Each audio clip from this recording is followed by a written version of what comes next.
everybody. Welcome to the wait, what? I'm sorry. The Open Tabs podcast. We're keeping it. My name is Joe. I'm Billy.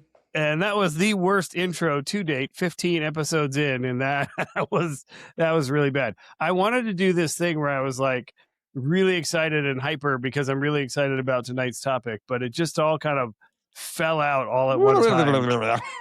So as promised on our last show, we were talking, and it kind of came up at the end. We wanted to talk about, we had talked about your experience in India, which sounds amazing, and just living that, having lived that experience kind of through you vicariously. I thought it was really interesting. Tonight, we're going to do something similar. We're going to talk about the Dominican Republic. So, Billy, what do you know about the Dominican Republic? I have not been there, which is crazy because I feel like I've been everywhere in the Caribbean, but I haven't been there. I know they share a border with Haiti. Yeah. And I love their food. And they're near Puerto Rico, and you could take a ferry. Really? Now that I did not know. Yeah. And I think that's about all I know. But you're the man. This is you. Well, this is all you. Tell us. I am not by in any stretch an expert. What was really cool about our experience in the Dominican Republic is we were with my brother and sister-in-law who they decided to move there for a year and kind of immerse themselves in the culture. From the States to the Dominican Republic. From the States. They actually live in Oregon. Okay. So they lived in the Dominican Republic for a year. They leased out their house or their property or what, I don't know what they did, but they were able to move to the Dominican Republic for a year. And they actually, there's a lot of insight that they had that is unique to someone who has decided to kind of pick up and go that direction. I was not aware. You are correct. The Dominican Republic does share a border with Haiti. And I will tell you, it is like completely different worlds. That borderline changes everything. It is like two completely different worlds. I don't even know what to compare it to because it's not like the Dominican is like a overly wealthy country, but people there are generally speaking able to provide a good living and a good life for their families. And you cross that border and it is a completely different. Infrastructure is different. Everything is different. Yeah, I think it's a bigger contrast than say Mexico and the United States, where there is certainly a contrast, but you have Mexicans who live in Mexico and commute and work in the United States. And then you have Americans who, the other way around, live in Mexico and then commute to the United States because it's cheaper to live in Mexico. But they're, to some degree, back and forth. You can be American and visit Mexico for vacation, and it's not like, oh, you're going to die. So there's a bit of a contrast, but it's not the kind of contrast where Dominican Republic and you cross over and now you're in lawlessness. Good luck. Yeah. Yeah. Well, and there's not a lot of, you don't see a lot of, like you would think being in a country that is an island two countries that share an island, you would think you would see a lot of crossover, and there is not. It is very rare to see somebody from Haiti in the Dominican, and it's probably even more rare, I'd imagine, to see someone from the Dominican in Haiti. I think while we were there, we may have run into maybe one person or maybe two people who had come over from Haiti and were working in the Dominican. But it is, I will say, one of the most beautiful places that I've ever seen. Beautiful beaches, incredible beaches all over the place, but just this really rich, diverse heritage, a lot like the United States. And I would say if you wanted to live somewhere that's not the United States, if you're an American and you wanted to live somewhere that's not the United States and be exposed to culture but still feel somewhat comfortable, I think the Dominican's a really good spot for that. And the reason is because they have a lot of international influences, just like the U.S. does. So if you had to guess what kind of influences that are in the Dominican Republic, in their food scene, what would you guess? perks in the food scene, like What their kind of heritage or what kind of cuisines would you think you would find there kind of just naturally? a lot of the Yes, plantains, of there course. are, yes, a lot of plantains. Yeah, they've got the, if you go to the grocery store here, for avocados, we typically have the smaller avocados that are from Mhm, Mexico, mhm, but DR is going to have that large, like mhm. they call them the pears instead of avocados, the large, large, large ones. That variety there. Some as big as your head. Yes, exactly. Yes.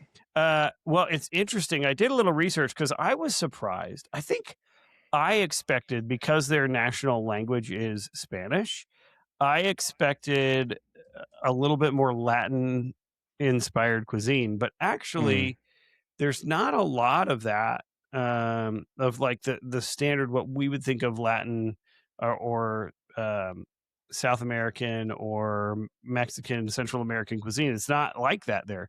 First of all, the food's not that spicy.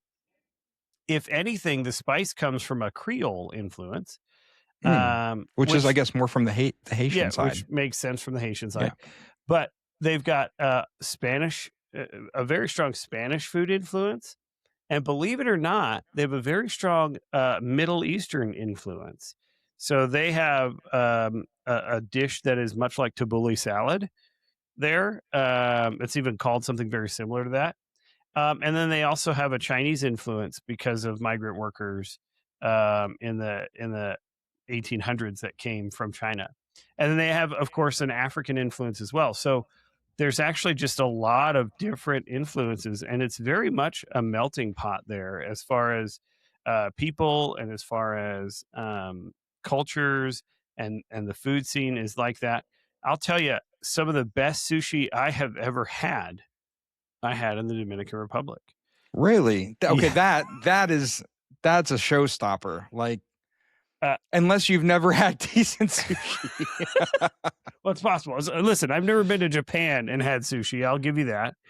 But I've Mm. had decent sushi. I've lived in Southern California. I've had sushi in other places by the coast. I've been to restaurants that fly it in fresh every morning. So I've had good sushi. We just happened to be by there's this little beach town in Cabarete. That's where my in-laws were living. Um, and they had this really, really good sushi restaurant right there. Oho's, I think it was called. And man, you could get, I mean, just this beautiful, massive platter, variety platter of sushi for $40 or something crazy, something that would Mm. be $200 in the States. But yeah, the food scene was very, very unexpected for me. They This is on a side note. This is kind of similar. I haven't not been there, but I've been to Puerto Rico at least a dozen times. And my first visit or two, this is awful, but this is just the way it was. I assumed because they spoke Spanish that they must have something similar to my idea of Mexican food, which couldn't be further from the truth. Puerto Rico is not Mexico. And so I'd go to these restaurants and I would ask for hot sauce. They even have hot sauce. And I'm thinking, Yes. well, it's going to be spicy because I'm used to Mexican food in Georgia. And I remember a couple times that just trying to please, they would go to the kitchen and come back and they'd have like a bottle, a big, large thing like you would get at Costco of cayenne pepper. And they'd say, here, you don't have any hot sauce in the whole place? No. Even at a Mexican restaurant in Puerto Rico, it was like that. So yeah, the cuisine is very much not necessarily like what we would think of as Mexican food because it's not Mexico. That's what my point is. 100%. And even the avocados, to your point, even the avocados, they're bigger. They're a little, I feel like they're a little sweeter in Mm. flavor. But you're absolutely right. There was very little spice. And in fact, we had met some friends. She came over and made the traditional, oh gosh, I forget what it's called now, but it's a Dominican dish that is basically chicken and rice and beans, and it's supposed to represent, it's red, white, and green. It looks like the Dominican flag. And it's a wonderful dish, very flavorful. And then she made these handmade arepas, and arepas is kind of a Spanish inspired, I think but they is it Colombian? yeah, Arepas. but they actually make them with yucca in the Mm-hmm. Dominican. And Okay. I got to tell you, there's a little bit of this like anise, like licorice flavor in Mm-hmm. yucca that comes through in there in Dominican arepas. That was like unreal. It was so good. I could have eaten them for days. But just really, really amazing food. But I will tell you, uh, very little spice, little to no spice. In fact, I ended up going to a market and I had to go aisle by aisle until I found what was their spice aisle. And guess what spices they had in that Mm. market? So It it's was like Tabasco. Tabasco sauce. it was Tabasco sauce.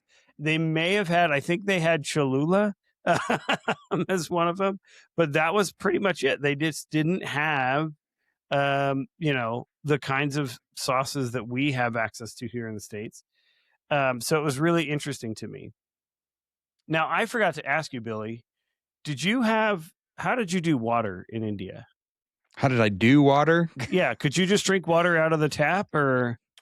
So it's a good question. My Airbnb had a device mounted on the wall in the kitchen, and it was like 2 feet wide. It was a permanent installed water filter. We're not talking Interesting. like a Brita filter. We're talking about, something that is going to make poisonous water Drinkable. Drinkable. And so most restaurants, if it was a restaurant where you could go in and sit down, filtered their water that way. So if they brought out, glasses of water, it was filtered and safe to drink. If I was out and about, obviously I would drink bottled water or bottled sodas, but it was not a problem. It's my rule of thumb, of course, was don't eat or drink anything that's not like on the street. That's not unless it has a long line of people, so that it's a reputation of being clean. That's kind of like a built-in Google reviews system. And there were a couple of exceptions, like I had the pani puri, or however you say it, Pani puri, where they're using like green water, But again, I went to one that was real busy and reputable, so it was okay. So in the Dominican, there's actually not a lot of filtration systems. And typically what you're doing is you're driving to, and you have to actually drive to a reputable lotteria or water place. I don't know why they call it a lotteria, but a reputable water place. And you're actually buying 5-gallon jugs of water. That's how you to get bring your water back to your home. to bring back to your home. Wow. And I actually, I went full on experience, and we'll talk about this in a minute, transportation wise. But I actually was able by the end of my trip there to bring 2 5-gallon jugs of water back to the house on a motor scooter, on a 150cc scooter. Shoulders, one in front, one in back. Like what is? So how did this look? You'd put one horizontally on the floorboard. And then you would scooter, so you've got a flat. You've got a floorboard there. So you put one horizontally, and then you put one vertically, like between your legs, and then you just kind of put your feet on the horizontal one to kind of keep it in place, like an upside down T. Yep, exactly. And then you just kind of like you're riding along with these.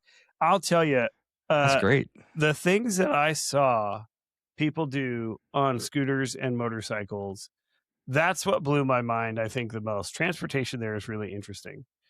I always make the joke. I felt like I was in a motorcycle gang every time I stopped at a red light. And there weren't very many, but anytime you stopped at an intersection, all the motorcycles and scooters would just go right up to the front, and we'd all just sit there in a little pack, and then we'd all take off when the light turned green, and then all the cars would kind of follow up behind us, And so even in a 150cc scooter, you feel like you're a part of the gang, really.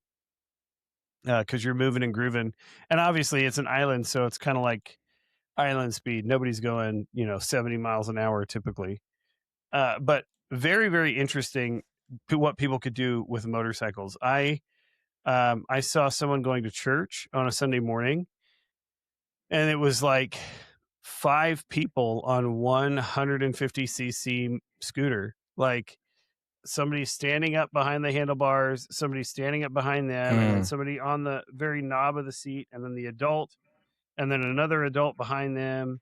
And it was crazy to see, 5 people on one little moped driving off in their Sunday best, driving off to church.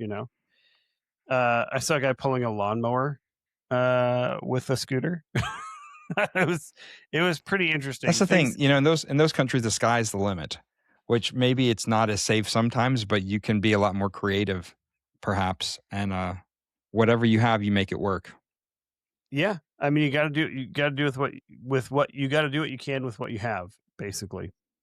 Okay, so what I really wanted to kind of like get into tonight was the idea of international or expat living. Now, you did this to an extent when you were in India, right? You continued to work a little bit while you were there. Um, what was that experience like for you? It was fine. The biggest challenge was the time difference. So I kept on the Eastern time zone, but now I'm on the other side of the world. So in India, local time, I'm working all night. And then I ought to go to sleep in the day, but I'm in India. So I'm like working all night, and then I want to go and do stuff all day. And so it just caught up with me. I'm exhausted. And by the time the weekend came around, when I actually had time, a couple of days to go and do stuff, I'm exhausted because I haven't slept hardly all week. So it worked out great working at night because it was quiet compared to the daytime when there's just cars, beeping and beeping. So it was quiet working at night. The internet was fine. There was no issues like that. And then I would go and pretend like I don't need to sleep and go do stuff all day. So this might be of interest to you. So in the Dominican Republic, they actually encourage people to move there and work remotely.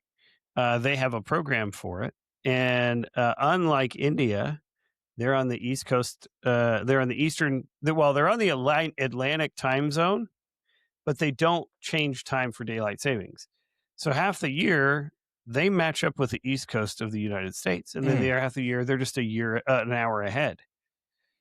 So the time zone is not really a big issue. In fact, you have the benefit of you can sleep in, and then you can work till 7:00 and then go have dinner, hang out with friends, stay up late. And then, if you go to bed at midnight, you don't really start working till 10. So it's a really unique experience. And they actually have a program. I was looking into this. If you make $2,000 a month, US dollars, you can go live in the Dominican. You just have to be able to prove your income, and it doesn't come from the Dominican Republic. You have to prove your income. You can go live there on a visa and work remotely and rent a house, have a bank account, participate in their economy. And all you need is $2,000 a month, and you can be a working individual.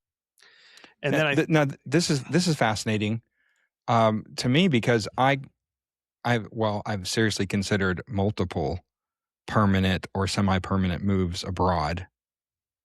Being single and no family and no ties, I can do it probably easier than most. And I seriously considered Portugal and some other places over the years.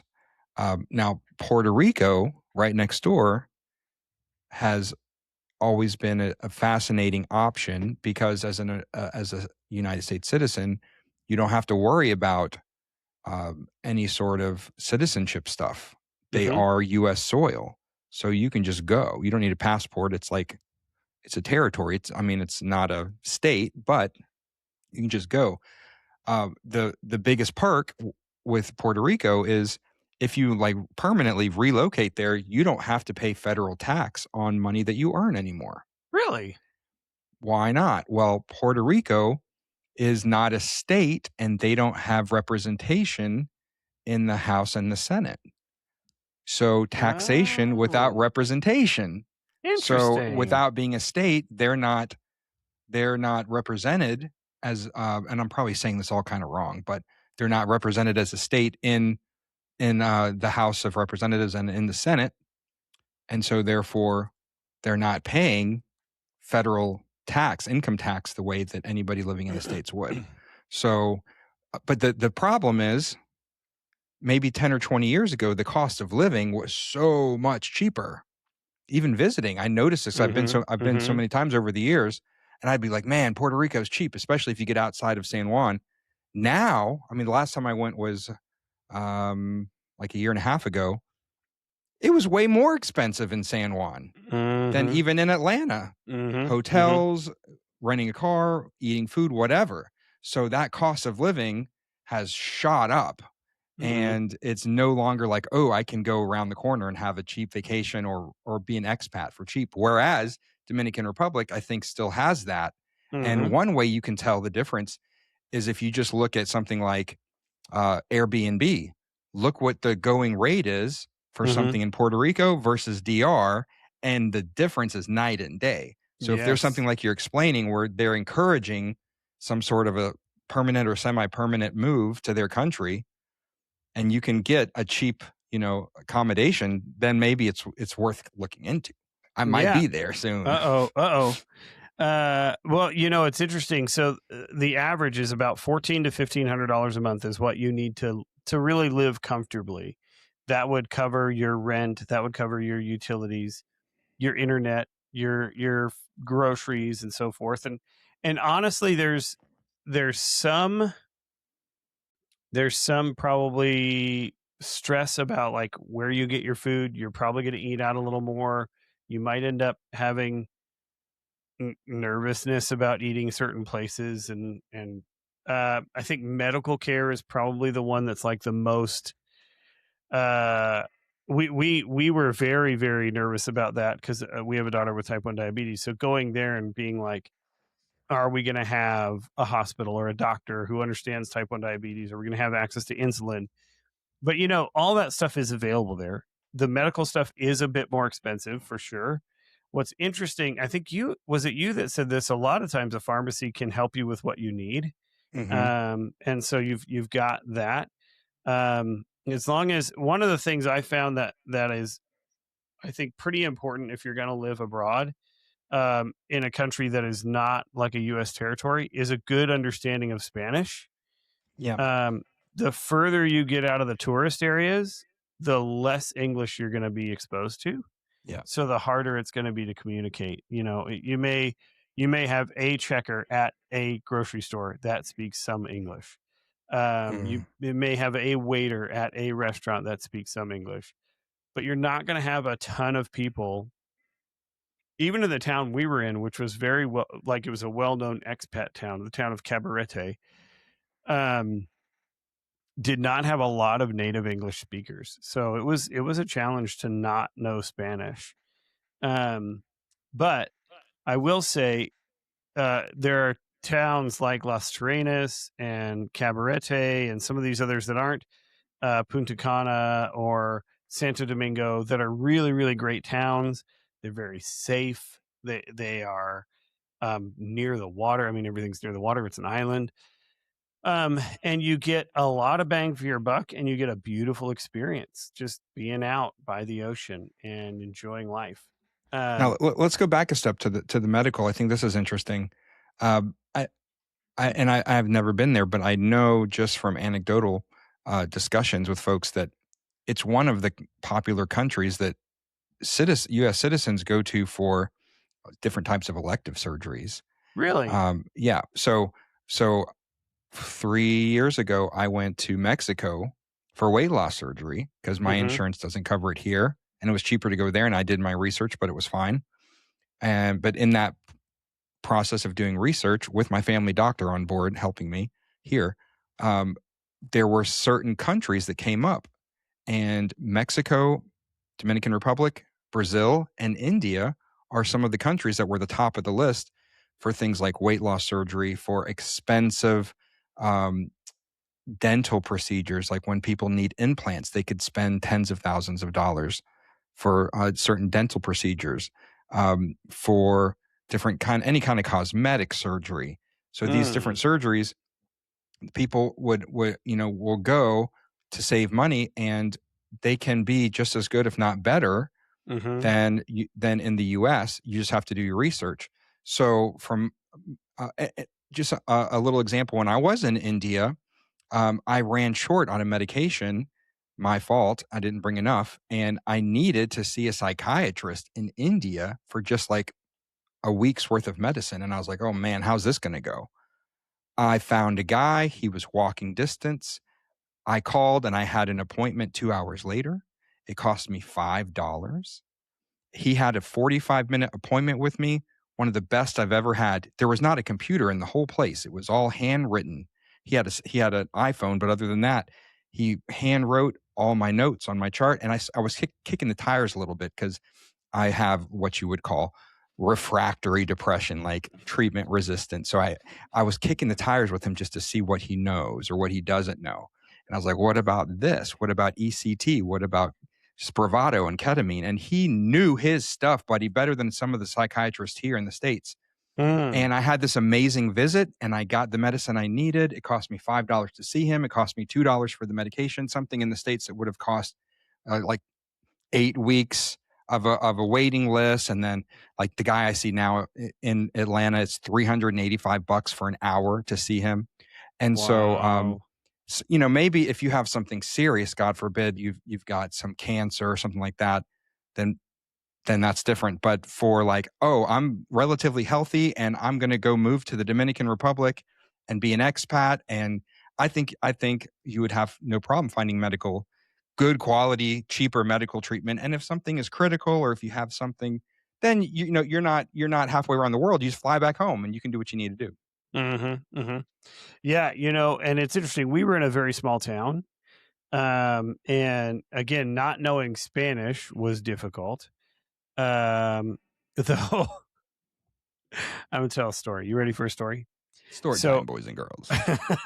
Our son, our littlest son, he had a fever, poor guy.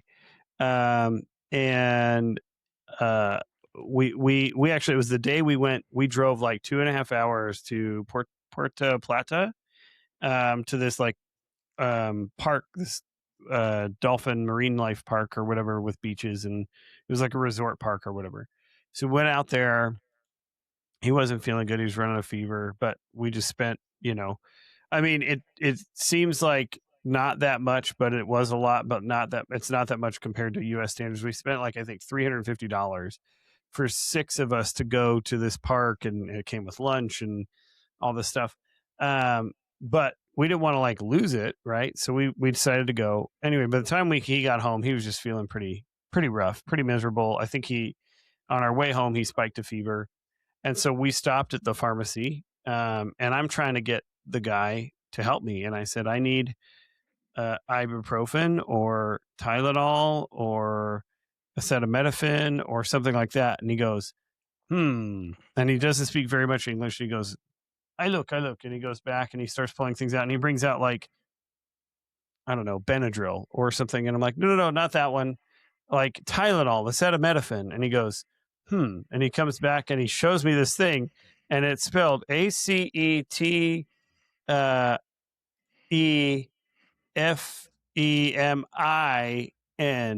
So it's like acetaminophen or something like that. And that's how they say acetaminophen or something like that. And I go, why? Like, obviously this is what I was looking for. You know what I mean? Like, like, how do you say Motrin in Spanish? Right. So anyway, long story short, it was about 10 minutes back and forth, trying to figure out what I'm looking for. And I keep trying to say the baby has a fever or the child has a fever. Eventually he brings me it out and he goes, this? And I go, yeah, that says acetaminophen on the box. But it was $1.50. So I bought 2, and my kid had no fever when he went to sleep. It was great. But, I mean, to your point, medications are probably not nearly as expensive there as they are here. And seeing a doctor, I'd imagine there were plenty of doctors where we were. We just didn't have the need to see one. Mm. Um, one of the things that was interesting about the Dominican is everything is somewhat remote. So where we were in Cabarete was about an hour and a half to 2 hours from the nearest major airport, and that wasn't even the biggest airport. That was just Punta Wow. Cana or Santo Caballeros. I can't remember where. But So then when you guys flew in, you had that long of a commute or travel to get to where you were staying? yeah, yeah. Why? Just because it was a beautiful So resort? no, we were staying in a town, just in a town, not in a resort area, not in a tourist area, just in a town where a lot of the expats live. There was not a lot of there. There's not a lot of infrastructure from a highway perspective, so you're not like on these major, highways or what have you. There was a highway from where we were to Santo Domingo that could get you to Santo Domingo in about 2 hours. But if you didn't take that, it was a 4.5 hour drive around the island to get to Santo Domingo. So where we were was pretty remote, and there wasn't a lot of. So Punta Cana was about 2 hours away. I think that's where we were, where we flew in. Las Terrenas was an hour away, but the flights there are very expensive. So yeah, it was an interesting spot to be. It was a little more remote, but its remoteness also made it a little bit more affordable of a place to live. So that's why a lot of expats live there, because they would take that long journey from, the airport to their house, and then they just lived in that area. A lot of beautiful areas, lots of cool little hidden beaches, just so many things to see and do.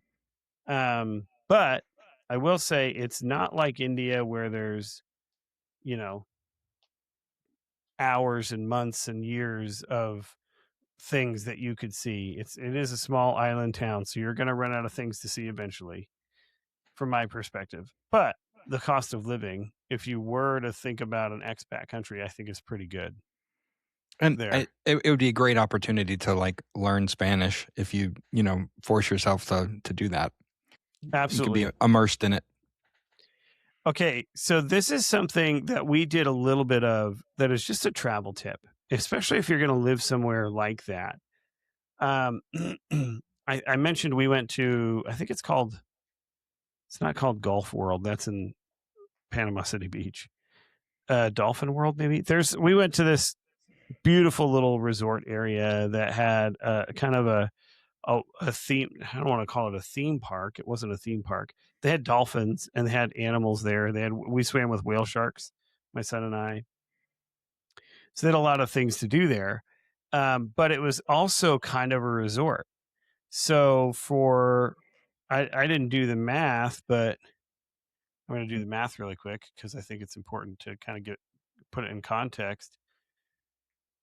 So it was about divided by 6. So for about $60-$70 per person, we got to spend a whole day at a all-inclusive resort. Basically, it came with a beautiful buffet lunch, came with drinks.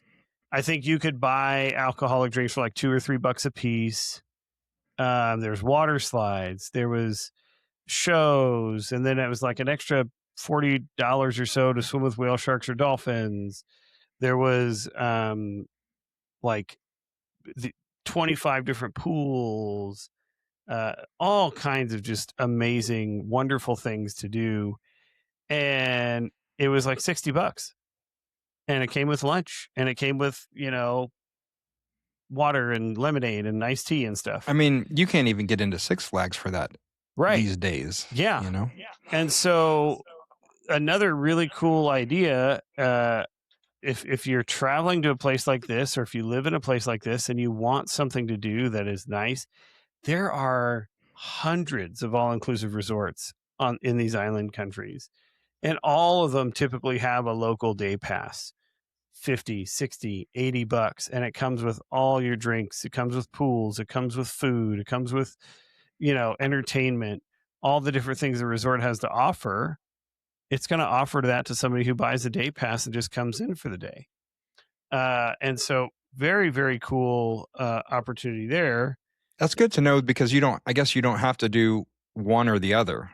You don't have to do all inclusive the whole time, or staying in a slum the whole time. I'm doing two extremes, but you could do your own thing and say, well, for 1 or 2 of our 10 days, we'll do the resort thing. Because for me personally, I don't want to do a resort. But if I could go for a day of 10, sure, That sounds fun, right? live it up for a day, but after a day or two, I'm bored there. I want to go out in the town. Yeah. We had a lot of fun. There's so many, every little town too had like its different characteristics. And I had this really great experience because my brother-in-law, they had purchased a motorcycle and a 150cc scooter. And most tourists will not hop on a bike and go driving around the Dominican. When I told our driver on the way back to the airport that I had all the places I had driven on a scooter, he was genuinely impressed with me. And I was like, okay, cool. Because most people won't just hop on a scooter. Even my father-in-law, who is a much more experienced motorcycle rider enthusiast than I am, he even had some trepidation about driving around the Dominican on a motor scooter, on a motorbike. But I was there. I was there for it. I thought, hey man, I'm going 40 miles an hour max. What's going to happen? I'll drive slow. I'll be careful. And And you don't have to honestly, worry about shifting with the scooter, which makes it way yeah. easier. Yeah. I mean, I drove the motorcycle around the parking lot and I'm like, I'm not driving this on the road. Cause it's not like, it's not like they're going to ask me for my motorcycle license either. But I mean, the places we got to see, Billy, like every little town had a little sacred spot or a little secret spot. Um, old abandoned hotels that had this like hauntingly beautiful exterior, um, beaches that nobody ever found or went to, fishing holes and hidden springs and swimming holes, just you name it. A place like, I think any place you go that has that touristy quality is also going to have this really beautiful local culture that supports that touristy quality. And I can't even, I think I've probably forgotten some of the most beautiful places I've ever seen in my life on that trip because it was just full, like chocked full of gorgeous, wonderful experiences. And to your point, like, I think if we just go somewhere and we stay in an all-inclusive resort, we're losing out. We're missing out on what could be just a really exciting adventure. The 10 days that you spent on an all-inclusive resort, you could probably spend half that and live in decent comfort and have just some really amazing experiences. Yep. And everyone's different. Everyone's looking for something different. But to be clear, if you go to any of these Caribbean islands and you stay on an all-inclusive resort the entire time, you never leave because you're afraid of safety issues or whatever, that's not Dominican Republic. I mean, you're physically, technically there, but that's not Dominican Republic. That's not their culture and their lifestyle, and it's just not. You might have Dominican Republic employees that are working, but you are surrounded with tourists from other countries that are there on vacation, and that's fine. But if you want to explore what that country is like, you have to leave the resort. You have to. Mm-hmm. And that's not what everyone's looking for. That's what I prefer. Like like I said, I'll take a day of, nice, beautiful food and whatever. That's just not my thing. I want to get out and I want to be the guy on the scooter. I want to go find the little nooks and crannies. I want to meet the locals and say, what do you guys do for fun? And go do that.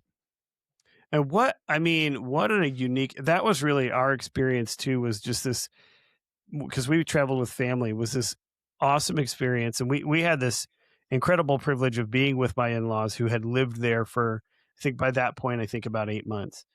So they had established some community in their town. They'd linked up with some locals and just had some really, really beautiful places that we got to be a part of. We got to be a part of this organization that helps, um, teach people how to do sustainable farming and works with kids in the area. And we, got to see this other organization that teaches kids jujitsu. And my nieces and nephews all started learning jujitsu in the Dominican Republic of all places. And now my nephew is like advanced belt jujitsu kind of like crazy dude. And so you like you don't know what you're going to run into in this beautiful, amazing place, and you run into some of the nicest people you've probably ever met who are just, just genuinely good to each other, genuinely sweet. Um, really, I think not as concerned about, oh, I got to get to this level of income or I got to get to this level of status. They're just concerned about living a good life and being a good person, and you know all those trappings that I think we feel that rat race just to like get the right mortgage, get the right house, get the right this and that.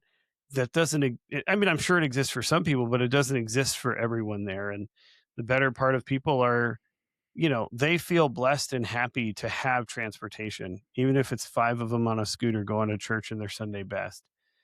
um Let's unpack that a little bit more. So you've got some. We don't even have to be specific, but you've got some cultures where happiness seems so elusive. It's how much is enough? Well, always a little bit more. And you have some cultures, and I think definitely Caribbean and Central America are known more for this, that they can be living on a fraction of what somebody in the States or Canada or Germany is living on, but they seem to be happier, and maybe they have a stronger family ties and stronger communities. Why is that, Joe? Why do you why what are some of this what are what causes our culture to have so much financial resources and yet be some of the most unhappy and loneliest compared to somebody perhaps in the DR or other places like that that live on a fraction of it, but they seem happier and more content and more fulfilled? mm. You know, it's crazy. I think we're just conditioned differently.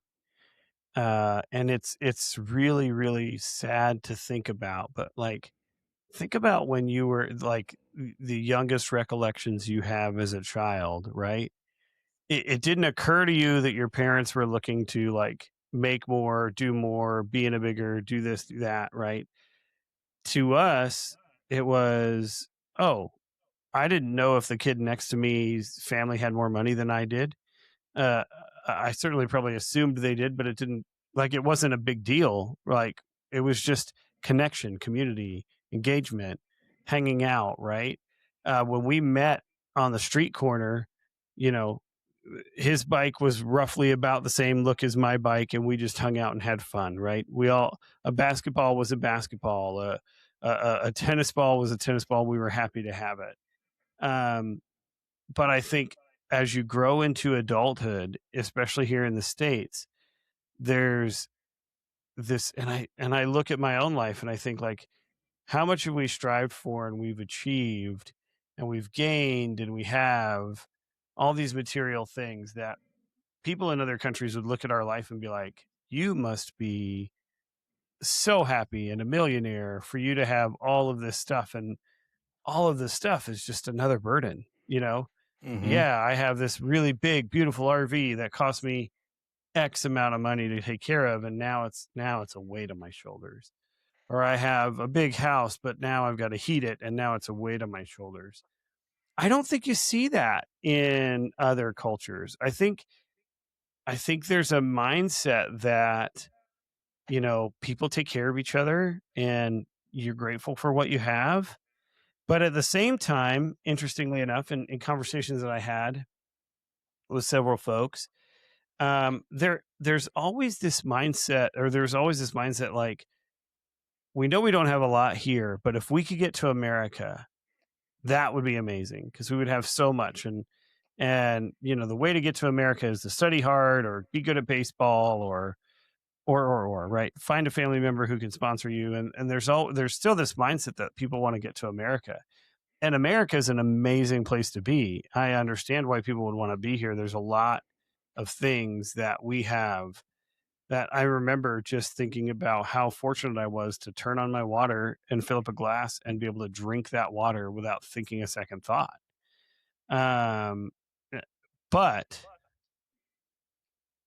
but I will say there's just this beauty about a culture of people who live together in this place that is somewhat confined, and just the kids find joy jumping into a swimming hole out in the woods, or going out to the beach every day, and I don't know, there's so much available just naturally in a place like that, that I think there's a joy and there's a peace that's found in that environment. um you're just not you're not in it for the rat race. People work jobs, sure, but they work jobs, and then those jobs allow them to have the money they need to you know put food on the table and hang out with their family, and they don't overwork. You know what I mean? When they have enough, they have Yeah. enough. You know what I mean? Like, Yeah. if it takes me 30 hours or 20 hours to make enough money to pay my bills and support my family, I'm going to work 20 hours. Takes me 50 hours, I'm going to work 50 hours. But whatever time I'm not working, I'm going to enjoy. I'm going to have time with my community, with my friends, with my family. Um and it's enough. I think you get to that point where the mindset is, hey, I've got enough. My family's taken care of. I've got food to eat. I've got a roof over my head. This is enough. And if I can work to have this much and take care of it, I'm good. When you think about people that grow old and they're on their deathbed, or they're facing that, um, what becomes most important? What is most important uh, at a funeral, at a memorial service? It's not money. Mm-hmm. I think that's clear across the board. It's relationships and what that person gave, not what they took, but what they gave to their family or to their community, what they Mm-hmm. contributed. And so you have folks anywhere in the world, any culture, they might be super wealthy, but if they don't have family and relationships, it ends up not being worth much of anything in the end. Maybe they Mm-hmm. have the best end of life care, but they're miserable and they're lonely. And Mm-hmm. people in that position, what do they look back and regret? I guarantee you they don't look back and regret and say, man, I wish I worked more hours. Mm-hmm. No, they look back and they regret, man, I wish I spent more time with the people that I loved. I wish I invested more in relationships. I wish I gave more to the community. I wish I left a legacy that's more than just dollars and cents and physical material uh, collections, because you can't take it with you when you go, right? And so, do we have to wait to the end to have those kind of lessons? No, we don't. We don't. What if we take stock now when we're not facing imminent death? What if we take stock now and say, what is my life looking like? What value does my life produce? Not value dollars and cents, but Mm-hmm. what value am I building in my family and community? And if it doesn't look like the direction that I'm pleased with, I can make those changes if I so choose. Mm. Because time is limited. Time is our only limited resource, really. Mm-hmm. And we can make those changes or not make them and get to the end. And even if we have all the stuff, go, well, dang, I only had one shot at this whole thing, and that sucked. And now I'm at the end, and it's too late to make the changes. Maybe we still have time to make those changes, whether we live in the Dominican Republic or we live in New York City and Manhattan, whatever. This is not at all what I thought we would be into, but I was listening to this podcast the other day. It's called Dad Tired. If anybody's ever interested in listening to a pretty decent podcast, um, this had nothing to do with being a dad, though. It was just somebody he had on who talks a lot about doing fulfilling work, right? Becoming the kind of person who can do fulfilling work. And he said uh, this is kind of how he puts it. He has a book. I don't know anything about this guy. I think he works for Dave Ramsey, which is, we're not getting into that, but I think that's where he comes from. But what he said that stuck out to me as you were talking about this, he said, use what you do best to do work that you love to produce results that you care deeply about. So I think say that once again. Use what you do best to do work that you love to produce results that you care deeply about. I like that. I think what we've got so wrong in the culture right now is that we are always striving to get to that next level, to have that next thing in our personal lives. And we're not really looking like, am I being fulfilled, or am I doing something I care deeply about? Am I making an impact? Am I doing something that I actually care to be doing? Because I think biologically, well, not even biologically, I think everybody needs to be doing something that they care deeply about. A man or a woman does not matter. I think your life is generally more fulfilling when you do things that you care deeply about, and it doesn't have to be work. So I think in a lot of these cultures where they're not a workforce first culture, they're a community first culture. They may be doing what they're best at, and they may actually find a lot of joy in it, and it may produce results they care deeply about.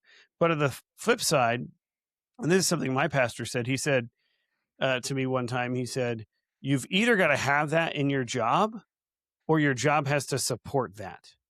Mm-hmm. You know what I mean? So like, if you can't find fulfillment and produce results that you care deeply about in work, right? May not be possible, right? If you went down the path of getting your law degree and then realized you didn't really want to be a lawyer and there's not really much else you could do about it, then use that to actually fuel what you're passionate about and start producing results into what you're passionate about outside of your 9 to 5. And I think, in a lot of these countries, they've realized that the 9 to 5 isn't where I make the biggest impact in the world. The 9 to 5 or whatever time frame it is, that is just how I get money so that I can go over here and make the impact that I need to make in my family or my community. And there are people who are lucky enough to have the 9 to 5 that it is completely aligned with their passions, but I think that's the exception rather than the rule. And if you make the mistake of wrapping up your identity in your 9 to 5, then if you lose it, then your identity is on the rocks. And that's terrible too. We see that even more so in places like Japan and Korea. You get let go, you get laid off, they jump off a freaking building because their identity is so tied to that 9 to 5. And somebody says, who are you? Tell me about yourself. Who are you? And the first thing they say is, well, this is what I do for a living. I don't want to know what you do for a living. Who are you? Well, I don't know. Other than that, that's it. That's me. That's my identity. It's tied together. That's a dangerous place to be, especially when it's yanked out from under you unexpectedly. Then what do you go into a tailspin? Not just financially, but because of your identity. Now, real fast, I just want to touch back on that thought with the end of life concept. I've done some volunteering as a hospice worker with people who are facing imminent death. There is a book I read some time ago. I wanted to look it up and circle back. It's called The Top 5 Regrets of the Dying by Bronnie Ware, W-A-R-E, an Australian hospice worker. The Top 5 Regrets of the Dying. She worked as a hospice worker as her job for like 30 plus years. Wow. And at the end of her career, she wrote a book based on 30 years of being a hospice worker and boiled it down from all of these patients who she walked through the dying process with, 30 years of this. What are the top 5 regrets of the dying? That's why it's called The Top 5 Regrets of the Dying. Let me read them. And if anyone's interested, you go look it up and read the book. It's fantastic, especially if you're ever interested in doing any kind of volunteer work like that. Number 1, I wish I'd had the courage to live a life true to myself, not the life others expected of me. That's number 1 regret. I wish I had the courage to live a life true to myself, not the life others expected of me. Number 2, I wish I hadn't worked so hard. That's what I just said a second ago. They don't regret going, I wish I had more hours. I wish I hadn't worked so hard. Number 3, Yeah.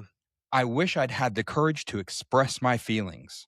That's the third most common regret of the dying. Number 4, I wish I'd stayed in touch with my friends. That's right up there. I wish I'd stayed in touch with my friends. What is valuable when you're dying at the end? Family and friends. Maybe the people that you grew up with. You wish you stayed in touch with them. Now you have months, weeks. This is what becomes important. I wish I'd stayed in touch with my friends. And number 5, I wish that I had let myself be happier.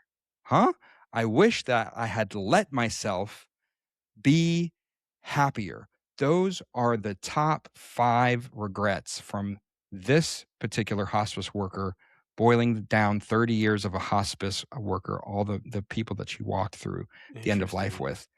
Fascinating.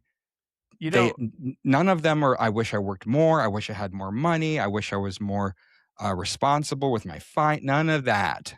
I wish I was true to myself. I wish I had played more, worked less. I wish I expressed myself. I wish I had stayed in touch with my friends. I wish I just let myself be happier.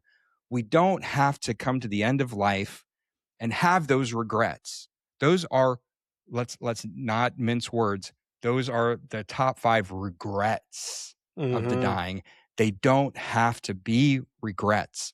We can identify one or more of those personally and say, I'm gonna work on changing that so that at the end of the story, I don't have that regret. I did stay in touch with my friends. I did let myself be happy. I have learned to have the courage to express my feelings, or whatever the case may be. We don't have to wait to the end to learn from learn the lessons of those who have already gone before us and had those regrets. You said something there that really struck me, because I think that I often feel like I am unhappy, or I'm weary, or I'm tired, or I'm any of the negative emotions I am because of the circumstances that have befallen me, or whatever's going on in my life. So to say that people at the end of their life, one of their regrets is they wish they had let themselves be happier. The very first thing that comes to my mind is, that's not my choice. I don't get to choose if I'm happy. But really, in reality, it is my choice. I get to choose if I'm happy in a circumstance or upset in a circumstance. I get to choose if I am genuinely under, if my emotional state, I mean, let's be clear. Obviously, I'm not saying that everybody has 100% connection to their emotional state. There are all kinds of things that can happen.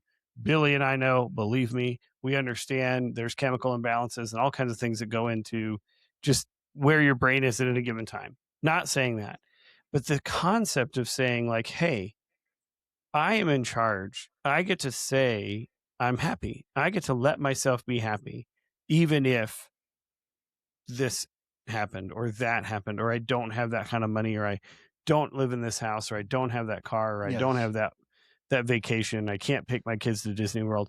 I could still be happy. There's still things, plenty it's of a choice. things I have to be It's happy a perspective. about. Yeah. I love that. And not everybody in the Dominican Republic is happy, and not everybody in the United States that's chasing in the rat race is unhappy. But man, where does the real happiness come from? And if I don't have that, I need to choose to go and figure out what changes to make, because nobody's coming to my rescue to say, guess what? You need to tweak this, this, and this. Otherwise, you're going to keep going on this trajectory of unhappiness and being unfulfilled. I got to grow up and do it, or not. And if not, I'll be one of those at the end that goes, man, I got a list of regrets I want to tell the younger folks so they don't waste their life like I did. But can we choose? Can we choose while we still have time to choose? I'm going to find the happiness. I'm going to let myself be happy. I'm going to find what's important, and I'm going to magnify those areas in my life, and the other stuff, I'm going to minimize it. I'm going to reduce it because that's not where the happiness is really coming from. Well, we spent a whole hour. That last 10 or 15 minutes, I know it wasn't directly about the Dominican, but it was powerful. So great time tonight. I think it was a great conversation. It was centering. I love just when you can look at a culture, you can look at an experience, you can draw from that experience. Like, what can I take beyond just being here on these beautiful beaches or in this beautiful place? How can I take this experience back to my own life and apply it? And this is the perfect way, right? Let's not get so wrapped up in the stuff, the material, the stuff that we think we want because the commercials tell us we need it. And let's just allow ourselves, give ourselves the grace and the permission to be happy, even if things aren't going the way we'd hoped. I love it. Good words of wisdom there. Well, guys, this has been the Open Tabs podcast. Thanks so much for joining us tonight. Excited to hear any feedback you have. Feel free to leave comments on our YouTube channel. You can also send us an email at info@opentabspc.com. You can also hit us up on the various social sites. Thanks so much for joining us tonight, and we will see you next week. So long.